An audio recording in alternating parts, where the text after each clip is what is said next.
Welcome back, viewers. I have everything apart for the hot side exhaust on the LS Turbo Monte Carlo.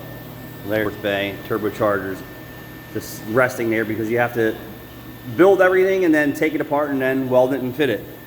So this is the hot side exhaust. I'm getting ready to weld it together, but I just noticed that I had a couple little UBUs that I didn't see here, so I'm not really too concerned with that. I can grind that down.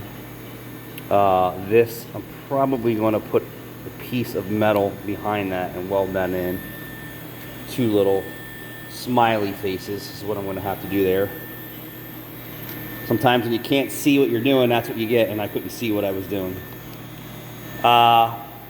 This is what the shop looks like after a snowstorm and rock salt everywhere. It's a mess. I had to clean this off a little bit, so I had at least a clean area to work.